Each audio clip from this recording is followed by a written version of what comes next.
Hello, and welcome to Superhuman Samurai Syber Pod. I'm Rob. I'm Jen. I have a minute. Is your mic working? Hopefully, did you not hear that? No. We heard I have a, and then you cut off. Oh, I have a Ramune.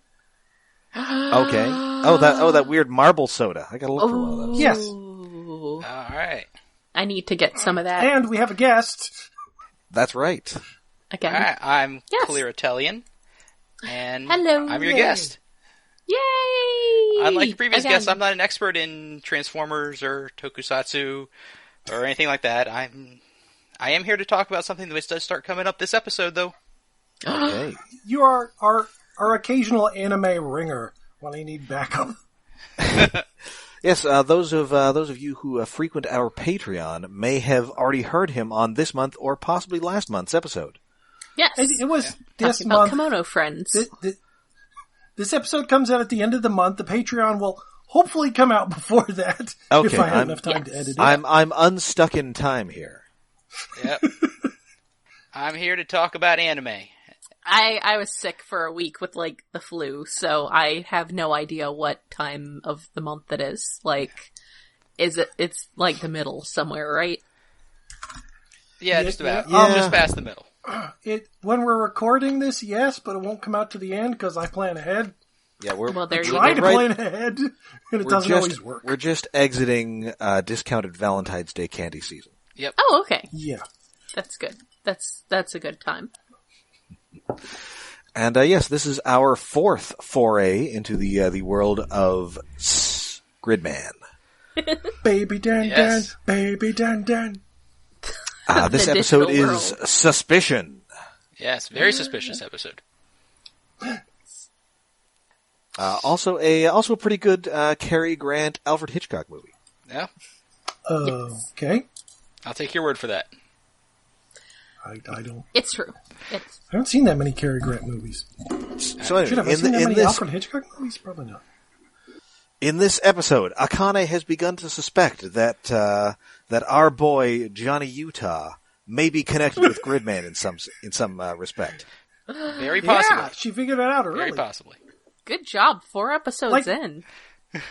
Yeah, Well, this is a thing that doesn't usually happen until like 4 episodes from the end of like a tokusatsu series. So it's like, oh, we know who the Power Rangers are. Yeah, no, she's ahead of the game.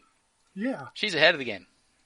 I mean, he has been using a bunch of what I would like to call Spider-Man excuses. Yeah, there's Yeah. that. And I got to get medicine for my sick aunt. If you count Spider-Man excuses being dragged out a window by a hobo samurai. To be fair, I don't think she saw that. I yeah, don't think she's she saw at that. home No, I making a don't think she's in kaiju. class for that. Yeah. Oh, Very luckily for him, she was absent that day. I Yes. mean, he is kind of an anime protagonist. He I mean, is he- the most. I mean, he's anime literally an protagonist. anime protagonist. This is Well, an anime, yes. and he's the protagonist. wait, But he's like he is. Yes. he's the one with he's got bright red hair, and most of the other kids in the class do not have things like that, and You're correct. He stands out as being very very well designed, But yes, like in there's a way that design. background characters aren't. But he has brightly colored hair, but there's someone who sits next to him who has more brightly colored hair and is in the designated anime protagonist seat way in the back by the window, and that's Akane. Yep. So, That's the designated anime protagonist seat because you don't have to draw all the people behind her.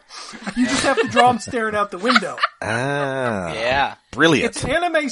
It's cost saving the anime protagonist seat.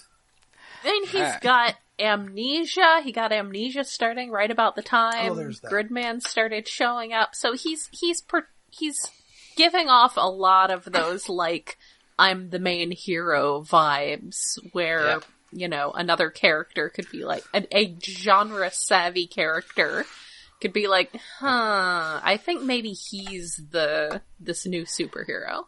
And Akane is very surprisingly genre savvy, isn't she? Yeah. Well, I mean, she's clearly a fan of your your Ultraman type stuff, given her extensive collection of memorabilia. Yep. Yes. Yes. So, she but can anyway, let's see him open for with. what should he I is. say anything Let's first open with about Well, what I was going to say first was feet. feet? Yes, feet. Well, You have not even begun to feet. oh, wait, is that why you wanted to be on this episode? No. Oh. I was No. hoping so. It's like, I'm not actually sure why you wanted to be I on can get this. you in touch with some people. I I can get you know. in touch with some people. I know. I could probably find them easy, but at least one guy I know probably is in the feed. No, I'm here for other Akane-related reasons. Okay. I mean, it's not my thing, but I got nothing against it. But It's clearly just so somebody weird. working on this show's thing. Yes. It is so weird that that's a thing. Like, I noticed it in the original watch by last episode. It's like, we see her feet an awful lot, and it's always just Akane's feet. Close up. Kicking the monitor, okay, that makes sense. It's a visual thing, but it just happens so often. Somebody's into that. Yeah. I mean, it's a harmless enough thing to be into. Yes. Anyway, let's actually start the episode. Did we start the episode? Yes. Akane's talking about she knows who Yuta is, and then... the first thing we see in this episode is the feet. Yes. Oh, it's actually the first shot. Yeah, it is. Superhuman samurai. Superhuman samurai. They're gonna amp it up. Kick some gigabutt. They're gonna rip it up. Our hero always makes the cut. Superhuman. And then we see going to a bus stop for friends. Yes. Yay! Because It's time for Rika public gets there transit. first. I like Yeah. public transit. Well, it's a good thing you do, because I don't think anybody else on this show does. There are two people on this bus. So, Well, okay. there's a couple interesting things going on here. I think it's notable this is the first time we actually see that Rika is actually wearing a uniform under that hoodie. Oh, right. Yeah. Oh, yeah. So she's not, in fact, a penguin, despite wearing a black and white hoodie. Are you sure? It's a very similar outfit. Yes. Because I was assuming she was a penguin. I don't think this is their very first interaction on screen, but it might be. This is definitely the first time we see Rika and Akane having a conversation on screen with nobody else around that isn't in the ending sequence. Time to pass that Bechdel test, baby. Well, Yeah, just a bit. I think, Just a bit. well, there's the hallway episode I think it's in episode 2 when we see, like, Thundercracker Girl talking to Akane in the background. I think I think everybody in that class is in that shot. This is definitely the first time they're talking alone, though. Mm-hmm. Yeah. Yes.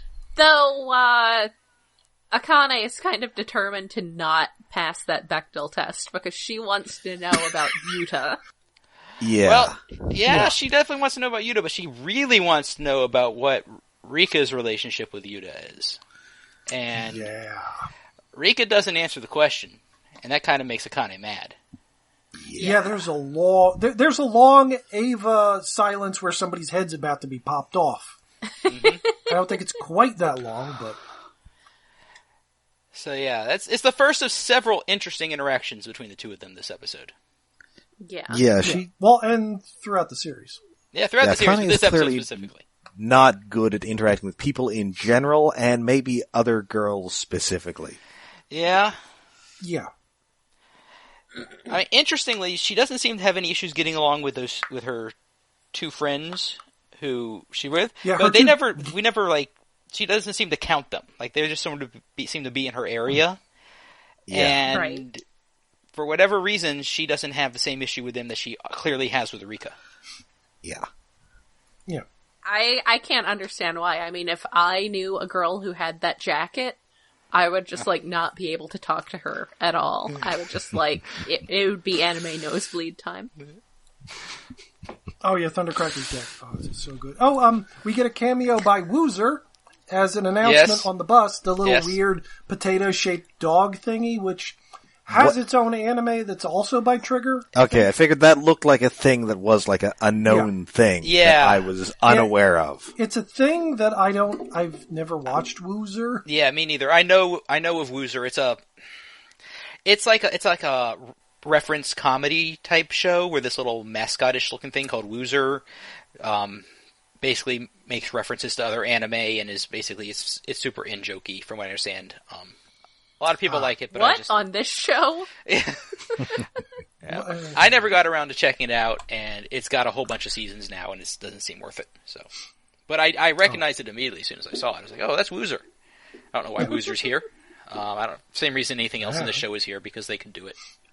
Yes. That's basically the defining trait of the references in the show is that, well, we can do it, so why not? Yes. Well, it's because they could do it, or it's something they worked on. Like, there's a bunch of Inferno Cop references in the show, but I've only seen a few episodes of Inferno Cop, so I didn't get them. I didn't watch any Inferno Cop. I knew enough to recognize what an Inferno Cop looks like. I have no idea what that is, but it sounds cool. It basically, imagine Alexis Carib as a cop. Yes. Actually, Alexis Carib is Inferno Cop's boss. Actual Inferno Cop is basically, imagine a paper cutout of the Ghost Rider in a police uniform, being a cop very badly. That's Inferno Cop. Yeah. It's literally, that's the idea. That sounds pretty great, actually. Also, another reference that I don't think was mentioned by you guys is Rika's mom is a reference to a character from another Trigger show, Luluco. There's a character in Luluco who's an alien who has 3 red eyes, and Rika's mom is voiced by... Has the weird earring? I think the same person, and she's got 3 red eyes, 2 red eyes, and then a red eye earring. Okay. It never amounts to I anything knew as far she as I was know. somebody else from some other show. I just had no idea what. Most famously, her voice actress is Haruko from FLCL.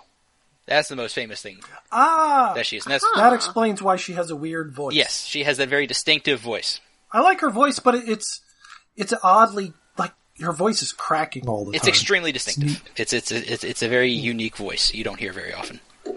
But that's what she's most famous for. Most people would recognize her as that. I have no idea if they managed to get the same actress for the English dub. I don't know. Hey. Anyway, so speaking of references, once they get to school, everybody's watching a video by what I assume are a bunch of YouTubers? Yes. Yes. This is pretty much exactly how I feel whenever, like, I talk to anyone young. It's like, oh, look at these great YouTubers. And I'm like, I don't know, go play Fortnite or something, you children.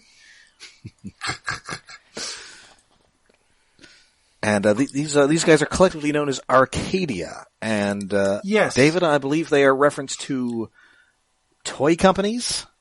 Yeah, well, yes. I tried to look up, I forgot where the hell I had it, but Arcadia is a toy company right now. One of the boys is named Yamato, which is what Arcadia used to be named. It used to be Arcadia Toy. Mm-hmm. I think the other 3 boys also have, like, toy company names that, like, are related to that. Mm-hmm. But I may be misremembering, but I think all those companies put out some kind of Macross toy.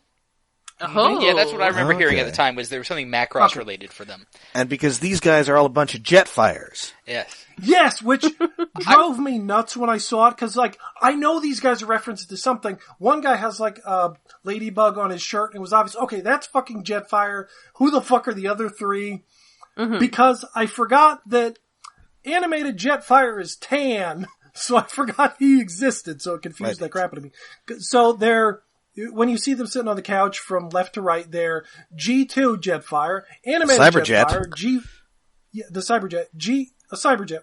Isn't that G2? Cyberjet? Yeah, I was just cutting it with the G2 is the Cyberjet.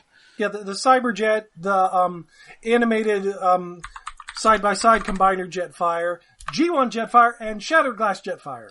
Okay, that completely went over my head, so now I have to, like, pull that episode back up even just to pause on them and be like, oh my god. Scroll up in the chat, and I already posted the image. Yeah. Why are they all Jetfires? I heard somebody mention something about Macross when it aired, but I wasn't watching the show when it aired. I didn't watch the show till much later in its run.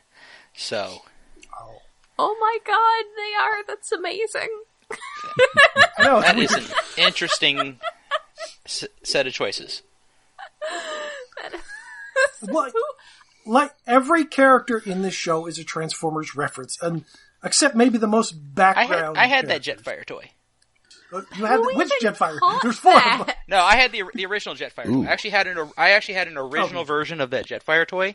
My the Autobot branded one, not like a Macross one, like way back in the 80s or whenever those first came out. I got one. And then much later on I discovered that it was actually a Macross toy and my mind was blown. Oh man, kudos to whoever figured out that that's what was going on with those guys. But I don't know how people figure this out.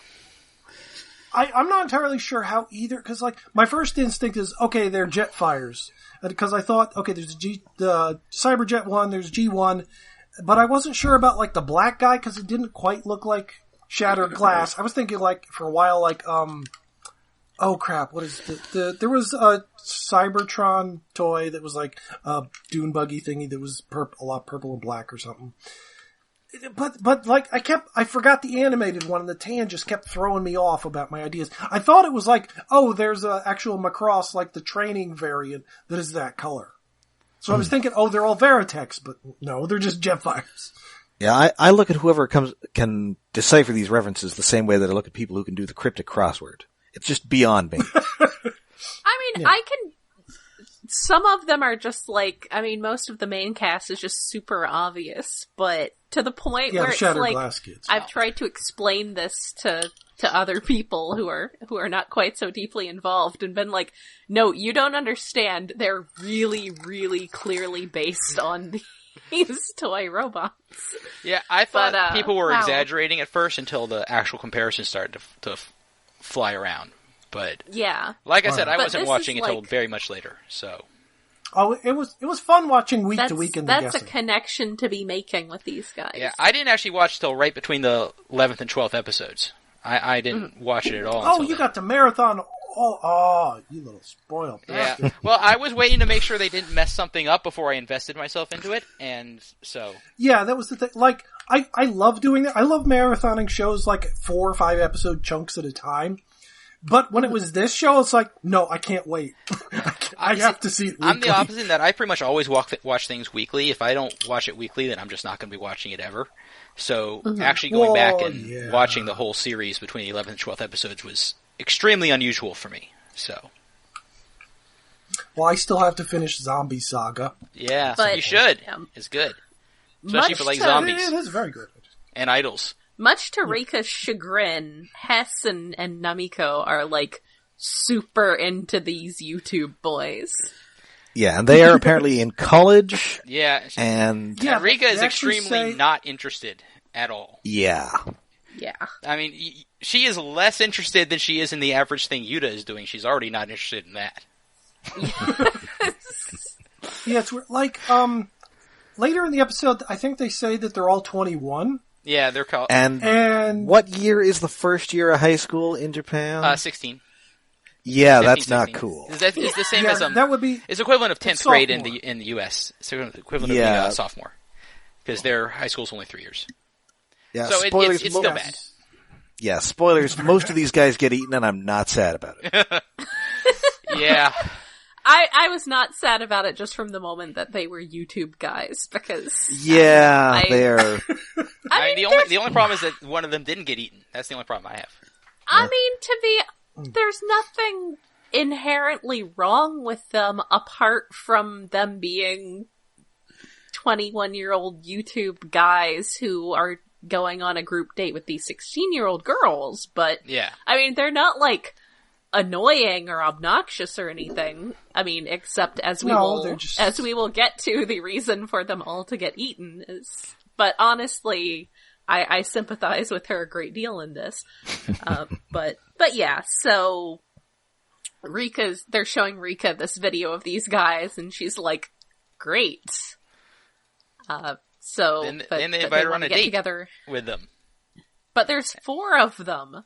Yeah, And Akane is like, oh, I guess I should come. and that sure turns Rico around. Yep. Yeah. Gotta even the numbers up. There's a real good shot of Rika's expression right when Akane does that, and it's one of my favorite Rika expressions in the show because she's just so. What even is this? I don't understand. She's just sort of staring at Akane like, I have no idea what any of this is. Why are you doing this? Yeah. Which I can sympathize with because, But as soon as Akane says that, she's like, okay, I'm going to. Yes. Rika's like, well, I guess I will go too. And meanwhile, our boy Utah is he's kind of confused now because he's realizing that hey, I'm kind of into Rika here. Also, speaking of being kind of into, like, how much time do you think Rika's mom spends just, like, cooing over the Neon these weird Genesis hobos? junior high?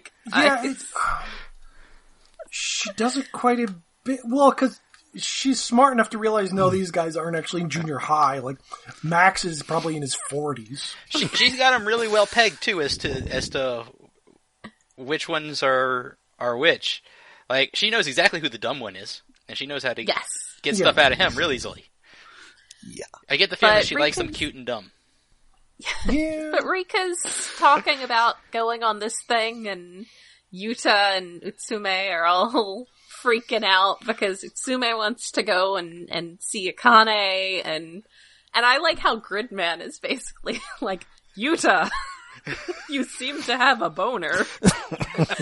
I mean, not exactly, but he's basically like, you seem... Do you want to rap about it?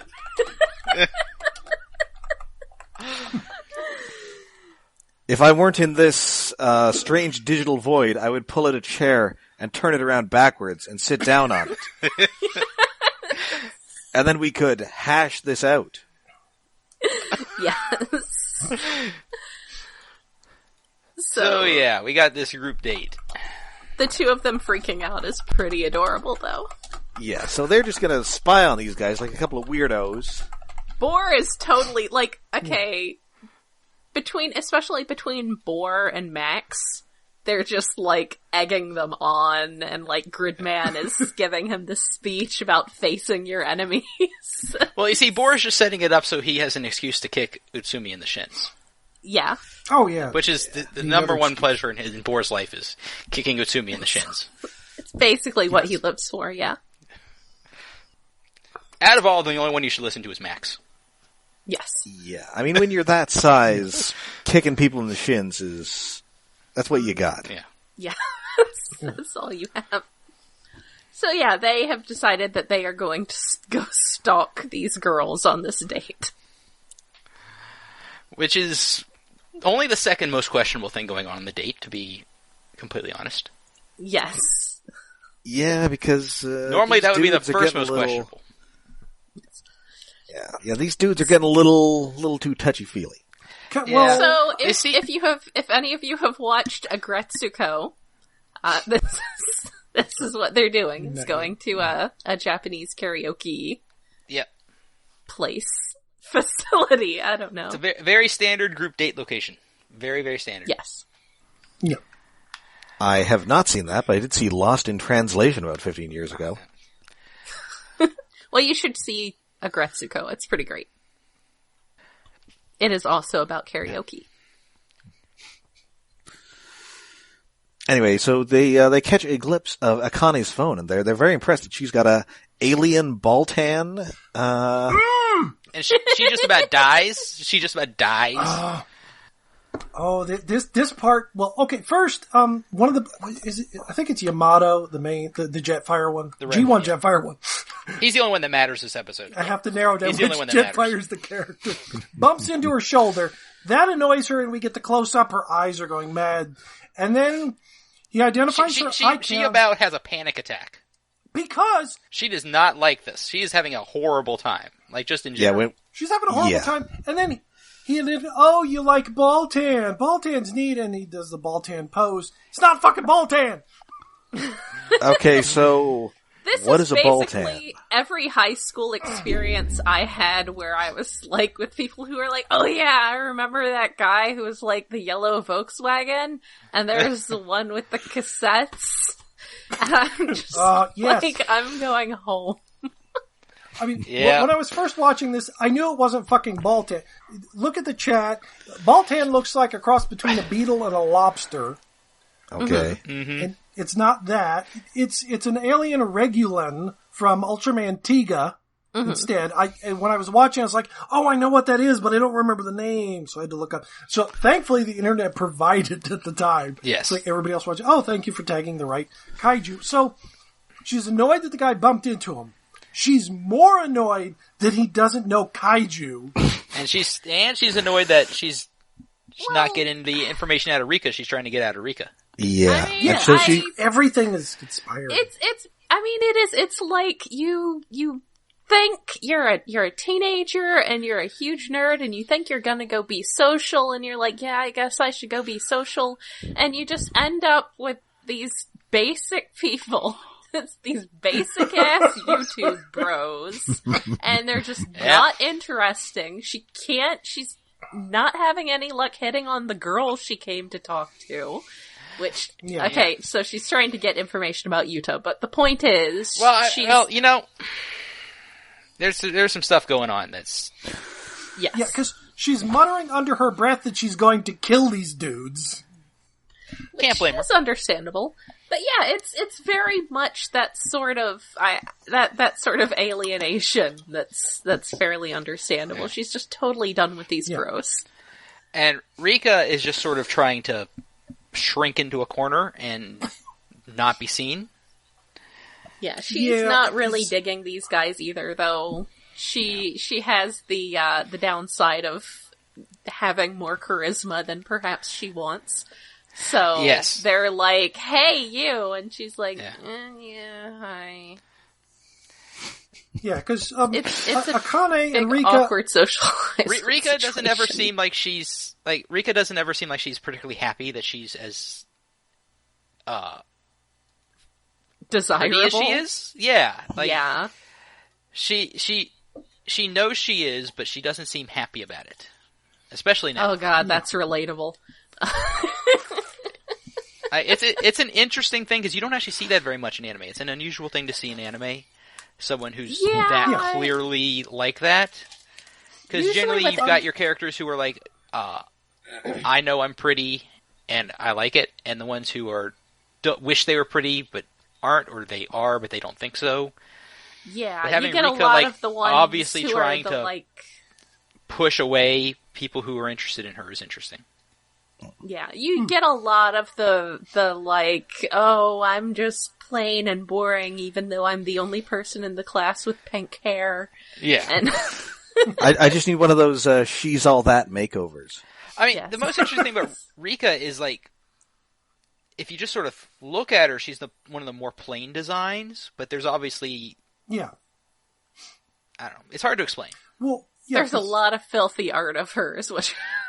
There's a lot. There is. Well, my main exposure to Gridman for the first 10 weeks or so was lots of Rika and Akane art. Lots and lots of art of Rika. Yeah, there's kind of too much. Like, although, plus, because, like, it did come out, I think it was a director or somebody said, like, the character design of Rika is like, make her thighs thick. Yeah, oh yeah, that's something the director said. That's something God the director damn it, said. artists. Stop it. Well, it's like... And they delivered. That way she's a balance to Akane.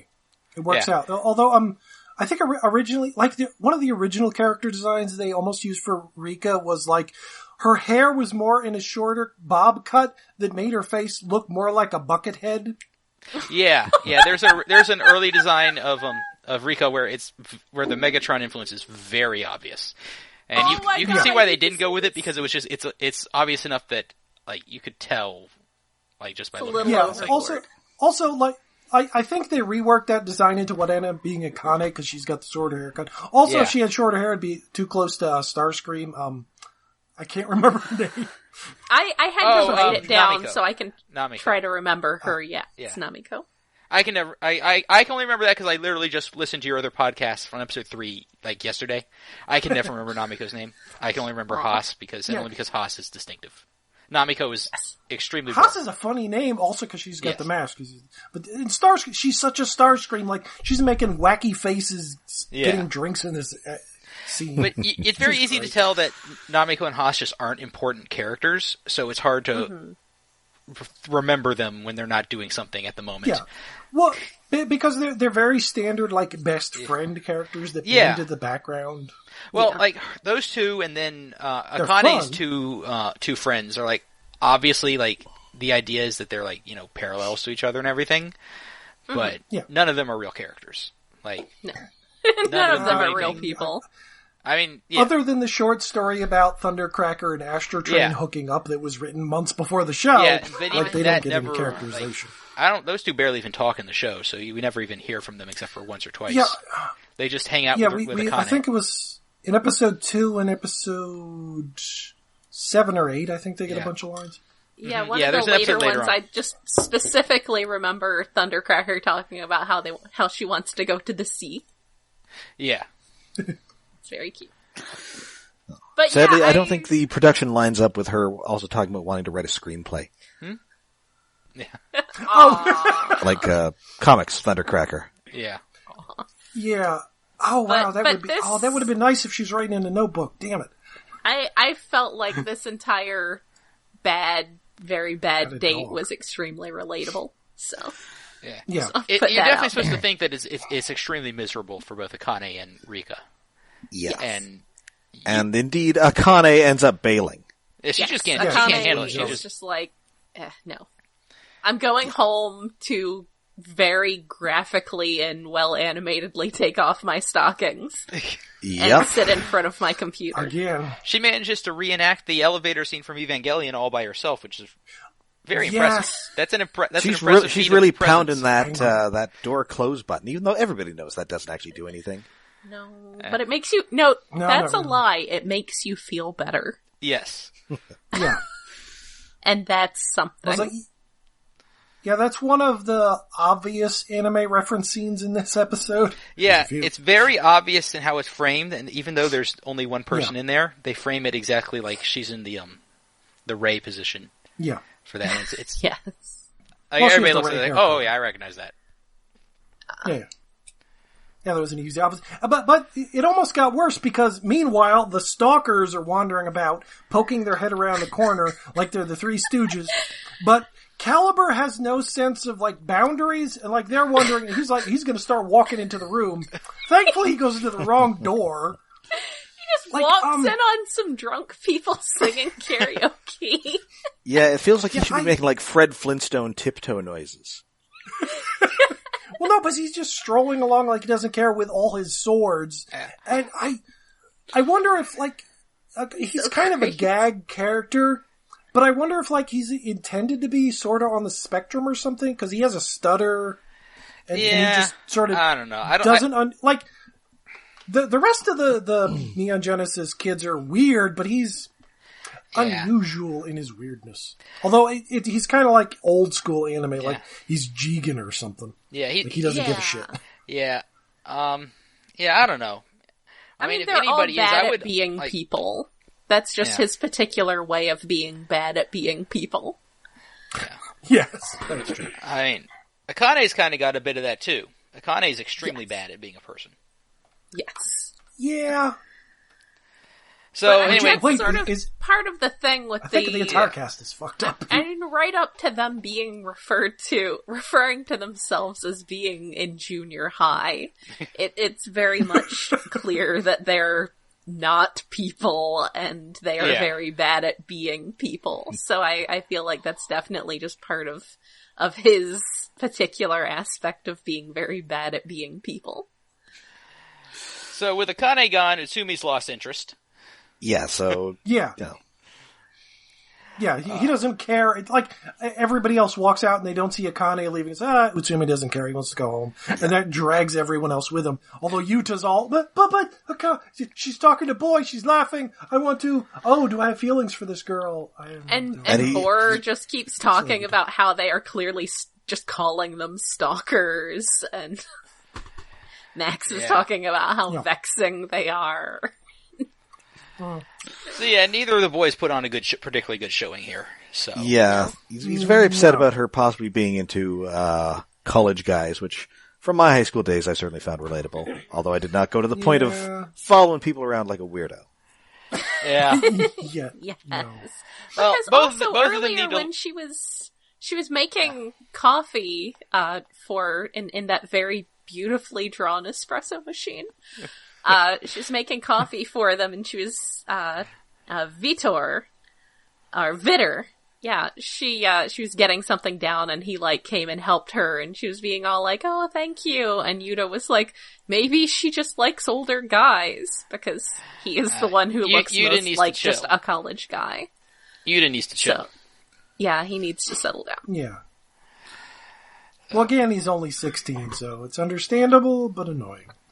Yes. Anyway, speaking of people who need to settle down, Akane goes to her minion auntie, and she's all, "Hey, Yeah, he's kill like these hanging YouTubers." around outside her house. Yeah. He's outside her house. Yeah, Yeah. He's hanging around like, does outside he her house go- because he doesn't He's not allowed inside.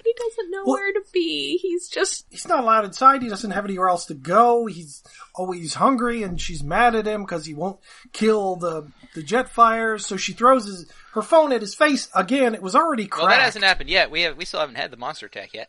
Well, no, Oh, no, because because I he see. was Oh, I see. right. She Right, throws- she has to make one because this He guy refuses. won't. because that's right. he Yes. was born to destroy Gridman, not these stupid Yes. YouTubers. Yeah, They are beneath him. like Akane needs I to don't be care really if they more told. careful when she accidentally creates life, because Yeah. yeah. next time maybe design them to be a little more obedient. I don't care if they're always bugging you to like and subscribe. Auntie is my child. He is my precious son, and I just want to bundle him up and feed him. He is a little trash And baby. then maybe let him go kill Gridman.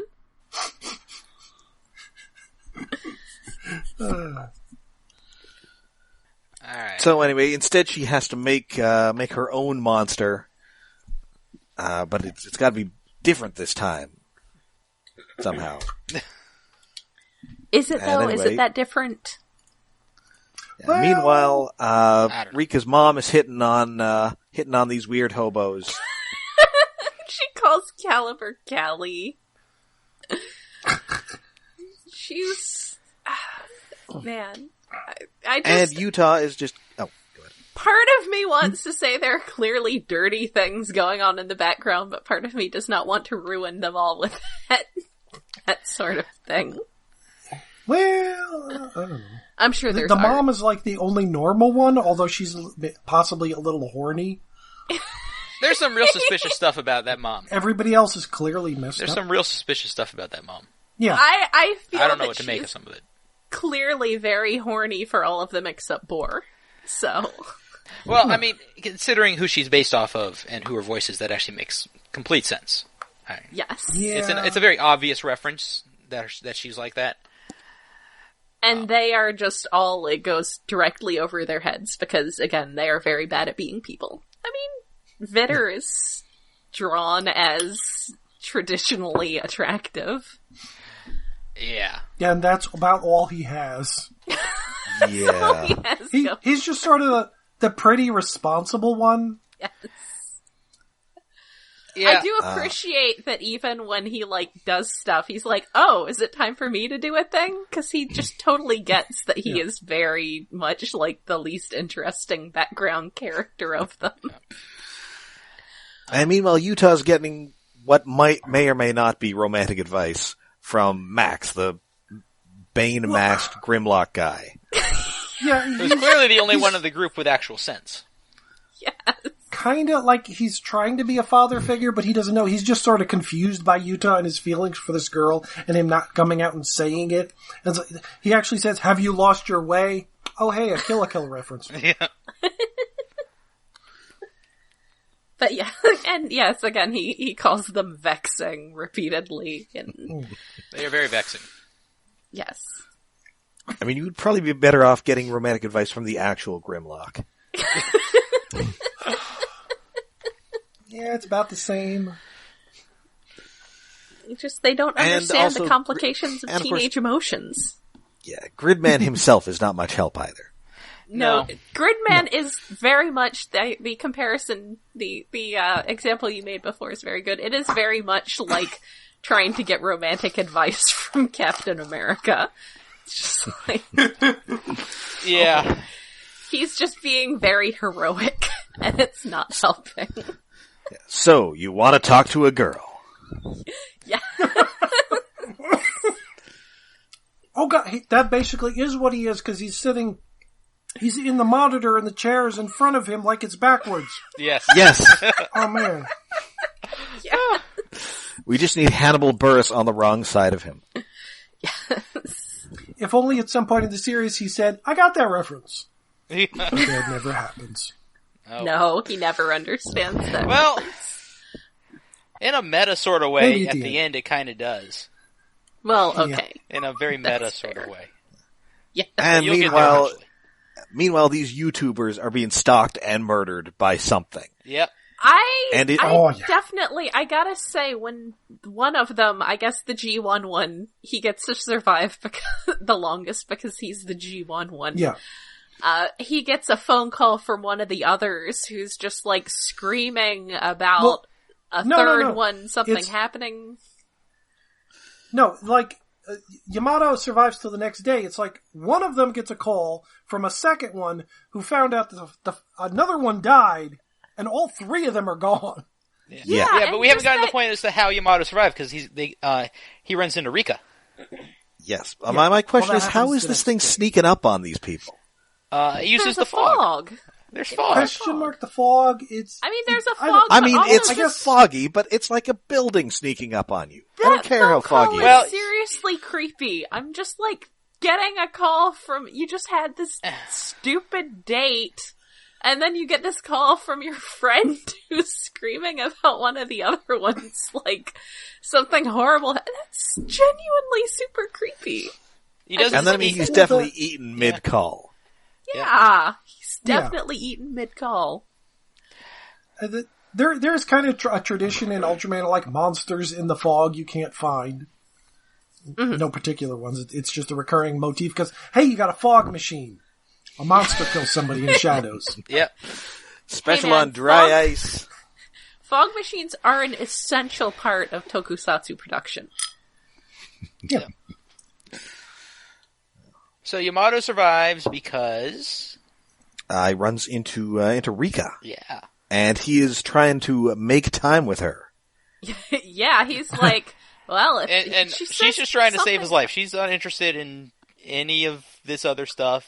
Yeah, because She she's would found that just the really other like him not three to have die. been Yeah, wiped this from is the existence. next day because No, not yet. she's.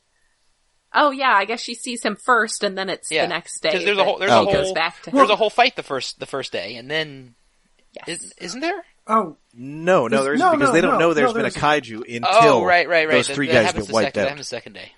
Yeah, Like, until next she's day- the problem is that Because they see a video and it's just the one guy, and she's all, weren't there like Yes. 3 other guys? No, it's just the one guy. Nahasa Hess is starts like, yeah, no. it's just one guy in Arcadia. It's just Yamato, the company that changed its name to Arcadia. Yeah. It's just this one guy who inexplicably has a different name for his channel, Yes, Yeah. as opposed to a collective group of guys. Yeah. because Yeah, you they've totally been just wiped from existence. you totally and- name your solo YouTube show after something that would be a group name. That's totally reasonable. Well, And she gives her friends a real lame excuse to bail on them, and they call her out on it. Yes. Yeah. She, She says she just needs to remembered go- she had to do an errand. Yes. I like. She thinks she's in some old drama. I'm gonna run an errand. Said it's Oh, a Starscream. Peter Parker excuse. It is. Yeah. she calls and, Akane. and it's a very Starscream thing to call her out on. Yeah. And yeah, she is She calls texting back and Akane forth. to make sure Akane's okay. Yeah. Yeah. Because And she has Akane not is very yet figured pleased. out that she is monster connected. Yeah. Yeah. And in fact, she's concerned that it's herself. It's her who's attracting these monsters. Yeah. She's a I mean, really Which, smart- not quite. At least I don't think. I've only seen these Well- 4 episodes. It's not wrong, but it's not exactly right either. Okay. She's kind of on the right track, but she's missing some information. And so are we. Well, To be fair, we're it's missing the- information at this point. It's the Spider-Man Mary Jane effect, Well, in a way. Well, actually, it's almost backwards. there's some stuff going on that we're just not told, that we will be Right. told later on, Yeah. that involves Rika and Akane, and Yeah. why some things are happening when they do that don't make sense Well, until there's later. actually a thrown out like line the in this Neon episode that Genesis explains it. Junior High Yeah. students. There's some stuff. There's some stuff. You can catch some stuff this episode that seems like it's just like throwaway, like just a quick reference. It's not important. That's going to be important later on. Ooh. Yeah. And so Rika's not right, but she's also not entirely wrong. She's just not grasping the full picture yet. Yeah. So Because she goes the to kaiju find... aren't. The kaiju are only going after Gridman now because they know Gridman exists. Originally, they weren't going after Gridman quite so specifically. Well, yeah, because the original intent was like go after people Akane does not like and make them no longer exist. Yeah. Now it's Make do them that stop existing. plus smack Gridman around and trying to get rid of him. Like, there's the implication that this had been happening all along, and just, Rika and Utsumi and them just didn't know about it because they weren't able to tell. Yeah. Because they also were forgetting the people that they lost. So anyway, Until the magic of junk. she encounters this Jetfire guy, and he's trying to make time with her. She's just trying to get him, to Yeah, safety. she goes to check on him. So this monster can't collect the whole set. Yeah, she goes to check on him, and he's like, well, hey, if you want to go somewhere and talk, though. And she's like, no. And then he gets attacked by a monster. And we see this monster. It's a real Day of the Tentacle looking thing. Yeah, so there's an interesting story here. I don't know what this thing is supposed to look like. So, the original plan for the episode had Rika get tentacled. And someone involved in the production, I don't remember if it wasn't the director, it was somebody else who was involved. Somebody who was like a good friend of the director was like, no, that's a terrible idea, don't do that. Just don't. We're already, we're going to be really pushing it next episode. I don't know if any of you guys have watched next episode yet, but they're going to be really pushing it next episode. Yes. Yeah, back to back, that would not have been good. So let's just not do that, and instead we'll tentacle Gridman later. Yeah. So we were saved from that. Thankfully, that would have been too much. Yeah. I mean, I guess. I did not know that. It's the most surprising thing is that they didn't do it. Yeah. Yeah, that is nice that's restraint. That is the most surprising thing, especially for Trigger. Yeah. So this thing is, rampaging. It's got this guy on like it has like a glowing tentacle tongue, or several glowing tentacle tongues. Well, Yes. they're sort of shoulder tongue thingies. Okay, because this kaiju is Gongli, the morning cloud storm monster. It's kind of a combination of various kaiju, like Bowgun from Ultraman Great, Twin Tails from was that Return? But they're a monster that's sort of a guy on his knees or standing up, but like the head of the monster is at the bottom, and there's this sort of thing sticking up on top that, at least with Bowgun, is the second head, and Twin Tails it's just sort of two tails sticking up on the top. Uh-huh. But like, you look at this monster, the way it whips its arms around, you could almost see like where human hands would be bending, the way it's weird at the trunk. Yeah, I appreciate all of these monsters are very guy in a suit. Yes. Yes! Yes. So They good. are. Anyway, Gridman comes in and kind of gets his ass kicked. Yes. Well, he's doing okay until... He gets double teamed because they send in, Auntie sees Gridman and he's all, oh, hey. And we see him turning into his monster form from a very, forced perspective angle that's very, it's make a low my angle, monster grow. Yeah. Yeah, it's... Yes. I think it's the exact Like same it up? footage they used the first time he transformed, because, hey, stock footage, that's a thing that happens. Although usually it's stock footage of, jets taking off in various Ultra series. Or I mean, they clearly do that intentionally, not because they need to use stock footage, like it's a kids show or something. It's a gag. It's just they just do that simply because that's the gag. Same thing with the whole Gridman pointing into the air with his fist and becoming Gridman thing. Fourth perspective fun. Which looks really, really janky for no other reason than they decided that they needed to make it look as janky as the original. I love that. Yeah. I love it so much. So hey, it's time for he's going to need some reinforcements. So all four of and I wouldn't call it double teaming so much as it turns into a because the Auntie does not much care for this Day of the Tentacle guy either. Yeah, no, Auntie, he's taking Auntie's prey. Yeah, he needs to. Auntie has to fight Gridman. So Auntie turns on him first and knocks him out of the way, then goes after Gridman. Yes, because Auntie is a very good boy. While this is going on, there's two other things I have to point out. One. The shot when Gridman shows up and Akane's on the roof. Oh no, Rika's on the roof. Damn it, I keep fucking up names because I keep thinking of the Transformers names. Rika's on the roof with Jetfire and Gridman comes up. That's a direct reference to Metal Armor Dragonar, the opening, which was animated by Masami Obari. Oh. Like, it's shot for shot. It's only like a few seconds long, but it's like really good. It's a really random kind of thing to throw in. Yeah. I also really like these cars just going flying with him as like debris.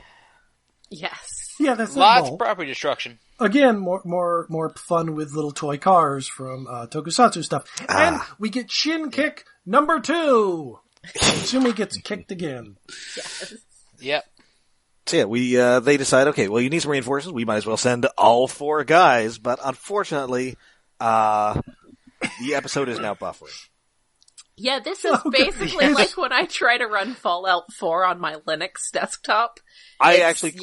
That was a really good gag. This is a good gag. It's really good. It's an intended glitch, but when it happened when I was watching the episode the first time, it's like, fuck, did my internet screw up again? Because that's what Crunchyroll does every once in a while when my internet is unhappy, because it gets really blocky. Yeah, Junk does not have the processor to load all 5 of these Gridman and all 4 of his buddies at the same time. Yeah, so and then there's a vehicle for it. Anyway, and then their solution very is much like trying to run high-end 3D games on my Linux desktop. But don't worry, they just have to unplug it and then plug it back in again. Well, that's Rika's solution. Yes. Utsumi was less than thrilled with the idea, but she didn't bother to ask. No, she just unplugged. But it works. And then she also gives it a bit of a Fawn's kick. Yes. Yeah. He's like, it's not a CRT, which, I mean, is it not a CRT? Yeah, isn't it a CRT? It is. It kind of is. It's in a box. There's a CRT in there. I guess he meant that the computer itself was not a CRT, just the monitor. Yeah. And therefore kicking it would probably not help. Yeah. But it did. And so this time I don't know that the kicking it helped, but the unplugging it. Did you turn it off and turn it back on again? So yeah, this time he has to. She's smart. The Gridman's up again, and this time he just takes Max, who turns into a pair of giant-ass arms. Yeah, so when Junk comes back up, it basically just tosses them all out into the room, and they're just like laying there like, oh, whoa. Which is, yeah, that seems about right. Yeah. So it turns into these giant, disproportionately huge pair of arms. Yes. With a football helmet. And then he kicks him. Hercules, yes. Which seems like the weird thing to do with the arms. I guess the arms have like jets and stuff, and they propel the rest of him enough. You'll never launch him up high in the air, so he can do like a Kamen Rider kick. But yes, he gets a power up with giant arms to kick someone. Maybe it's kind of you'll never see this one coming. It's hard to say. Yes.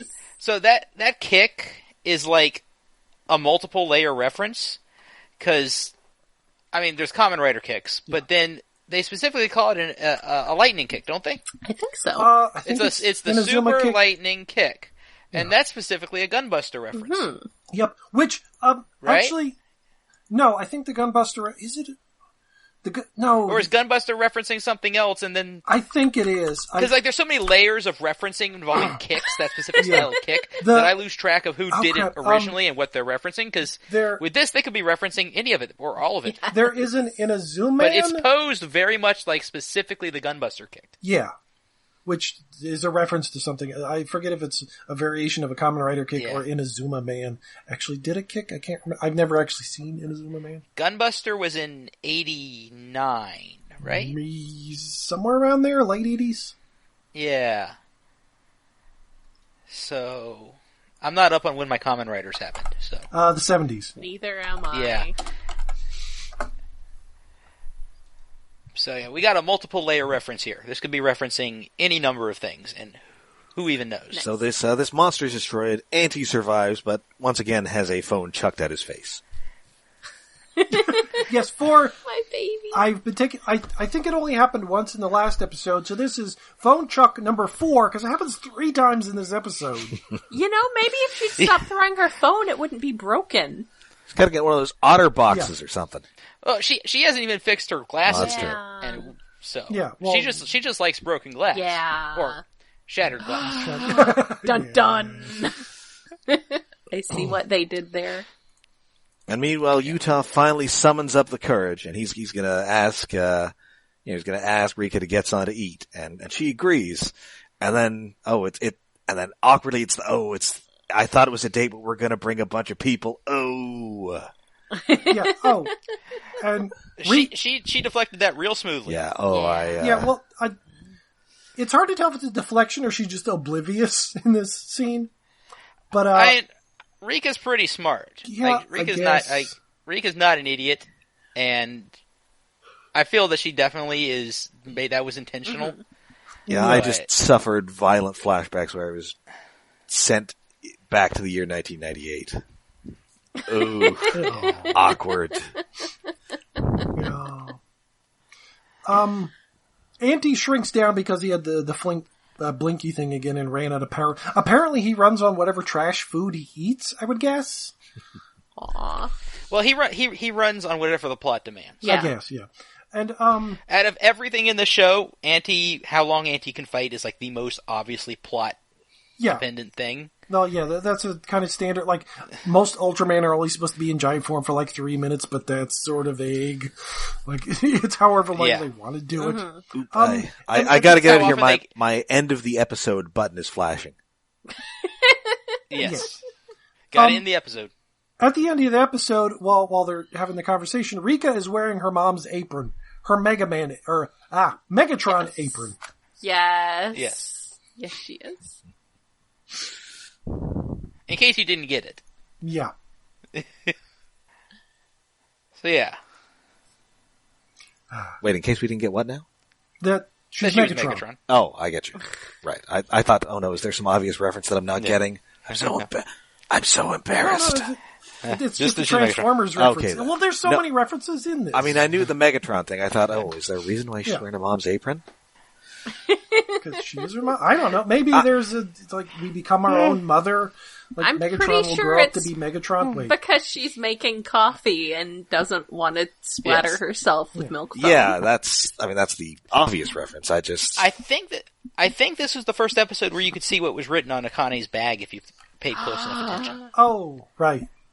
Or it was in one of these. I know you episodes. can later. I think you can see it in this episode because I remember seeing it when I rewatched this episode. And it was the first time you could What see is it? What's written What's on her written bag. on her bag? Till all are gone. Yeah. Yeah, it's shattered glass Optimus. Later on in the show, you can see it really clearly, and it's like Yeah. it's super obvious. And if you don't know what that's a reference to, it's like Wait, so what? confusing to just see that written on her bag because it's so nihilistic. Things from Japan regularly have random nonsensical English on them. But that's not but nice. it's not It's a that's the most standard. specific. It's a standard like high school bag, and those like don't have stuff written on them. Like you hang charms and stuff on it, but you never like just see like a phrase embroidered on them. It's so weird to see, Right. and it's just such a seemingly random, bizarre phrase to have on there if you don't know what it's a reference to. But it is a reference. But there's a shot in like episode 7 or 8, I think, where it's just like front and center, and you just can't miss it. Nice. But you can first kind of see it here. This show, man. So is that in the episode? That is it for the episode, and thank you again for joining us. Oh, What? Wait, hold on. Did you talk about the end sequence last time? The ending credits? Maybe a little bit. They're very but gay. Before we get The that, end. one thing that They are. someone will probably yell at me if I don't mention it. During the karaoke, they sing the theme song from the original Gridman. They do. Oh, That is I right. didn't realize. I didn't notice the baby den this time. Yes. Also, I absolutely had that after I finished watching this series because I couldn't just wait and watch an episode a month. And after that, I had that song stuck in my head for approximately 2 weeks. And I'm sure people wondered why I kept muttering about Baby Den Den under my breath. Wait, who is Dan? It's also because I keep saying it. I did not notice that here, but that's pretty great. So yeah, so The ending sequence. The the ending ending sequence, sequence is certainly it's weird. Like, I rewatched it specifically this tonally time. different. Yeah, It's well, very tonally different from the rest of the show. well, that happens a lot in anime, like where the ending theme song is like Yeah. laid back and calm, and it's like a high action show. Yeah. Or like I've been watching Space Sheriff Gavan recently, which is a Metal Hero show, like Tokusatsu guy in silver punching Yeah. shit. And the ending theme song is like this. It's really laid back and weird. It's like airy and flighty, and there's scenes of giant spaceships and drill tanks. It's like, what the fuck? So, but yeah, this one is very much about Akane and Rika Yeah. in a way that is sort of starts to become more clear this episode. Like I think it first showed up on episode 3. Was it on episode 2? I think it I think was it showed the up on third episode one. three. That sounds right. Yeah. Yes. Which I remember when it was airing, people like were really confused about it. I wasn't watching it much, but I No, I but saw it's the weird, like, reactions. my And reaction I saw these is, images like, it's shipping them, is what it's doing. yeah. It very much wants you to get a certain idea about their relationship, and Yeah. it does eventually pay off. Yeah. A long way down the road. Yes. In a very... Also, like I was trying to analyze it, So- like with the color, the color lighting changes as it goes through. Like it starts blue, and it becomes green, and it's yellow at the end, and then it changes for the last shot. It's funky. I don't know if that actually means anything. I think it kind of does, so I but watched it's also vague. Yeah. Yeah, there's been some... I've seen a couple people do some analysis of it. There's a YouTube video I watched that did some analysis of the ending. And it's just an interesting thing to have in this show specifically, I think, because it's just not what you expect. Yeah, it's more laid But I think back this school episode stuff. sort of gives a little context as to why they might have that particular relationship highlighted in the ending compared to something else. Because it does mention how, like, we used to walk to school together. Yes, there's a lot of... Clearly, they were a lot closer in the past. Yeah. And something happened, and now they're not. And unfortunately, to say much more, you can't really say much more till later in the No, series. you cannot say more because it will spoil Rob. Yeah. I'm already My rule is I'm already formulating numerous fan theories. Good. good. Because That's a good place to be. There was a lot of fan theories going around. oh, there was, There was a lot of theories. and half of them were right, kind of. Some of them that were wrong ended up being right Yes. anyway, which was odd. Always love shows that can manage to do that, where you can get a theory wrong, but it turns out you were mostly right anyway. Yeah, you were right for Well, the wrong reason. Well, I do love Twin Peaks, Yes. so this isn't my first rodeo. Yeah. Ah, yes. Well, Yeah. the next episode will be fun. Kind of. You can have somebody else on for that one. Next episode, I think we might go solo next episode. Maybe. Yeah. Just to kind of focus, because next episode there's good stuff in it, but it's also the prerequisite Bikini Beach episode. Oh, I see. that's where we're Yeah, at. Yeah. there's some super important stuff in that episode, but Oh, there's yeah. also a lot of stuff that's Yeah. Fan service. Like, to sell body Yeah. pillows that they didn't actually sell, but they were like fan-made extremely ones. strange Yeah. phone storage locations. Yes. Which, oh yeah, oh god, I forgot about that. I forgot about that. Yeah. Anyway. All right. So thank you again for listening, and thank you for joining us. Oh, it's no problem. Yeah. Always nice to have When David offered, I was like, sure, I'll come and talk about Yay! this. I can talk about this. Talk about some Yeah, well, I Gridman. figured I'd invite you for something. So, even though I can't talk as much about the Transformers or Tokusatsu stuff as some of your other guests have been able to, I would say that the episodes with Mock Dent and I can't remember the other guy's Trent. name. Trent. They were really interesting. Trent, yes. Those were both super interesting, and I'd learned some stuff that I hadn't actually known yet about the Good. Well, yeah, because show and some of the references, so. once the show was started airing, it's like, I love this show. And then the further along it got, it's like, I think I need to make a podcast about this. If only because I know Trent, and I could probably find some Tokusatsu people. We're positioned, once it turned out how much this had to do with Transformers, we're kind of uniquely positioned to have a lot of good insight about it. So yeah, those were both super interesting, and I'm looking forward to hearing more from them if you have them two on again. We probably will. Well, at some point, yes, with the schedule. I'm trying not to schedule too far ahead, Yes. but we will have them back at some point. All right. Well, it was great talking to you guys about it. Cool. It's our pleasure. Yeah. I don't have anything major to plug. I don't have any fancy YouTube shows. You got a Twitter. I do have a Twitter, but you can't see it because I'm locked. Oh, yeah, you're locked. I forgot about that. I have a blog if you want to see my blog. I haven't updated it in a while. I didn't even know that. My blog is flipflapping.wordpress.com. I was trying to do seasonal reviews of just what I was watching each season, but I haven't been able to keep up with it the end of last season and this season. Maybe I'll try to get that updated. And I also have on there the original point of the blog was it was a way to consolidate a list of commentary and analysis about the anime Flip Flappers, which was a show from a couple years ago that sparked a lot of discussion and analysis. Interesting. So I wanted to have a place to keep all that coordinated so people could find it, and if they ever were interested in it. And then it's just my personal blog where I post impressions on anime and occasional articles on analysis I write of whatever. So, but like I said, it hasn't been updated in a while. Otherwise, but yeah, that's about it.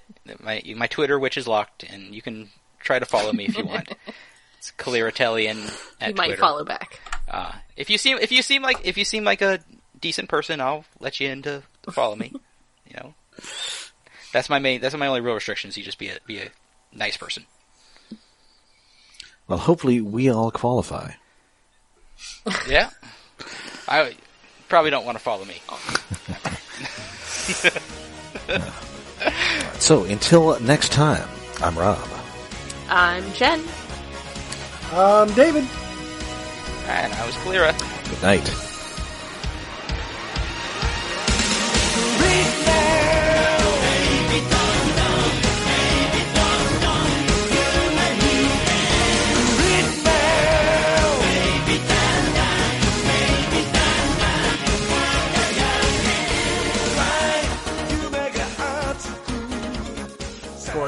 Okay. Alright, looks good. I will stop fidgeting with things that make sounds. Fidgeting with a spork. I mean, it's not a spork. It's like I've been getting a lot of like hiking gear lately. So it's like a utensil set thing. It's good for fidgeting with though.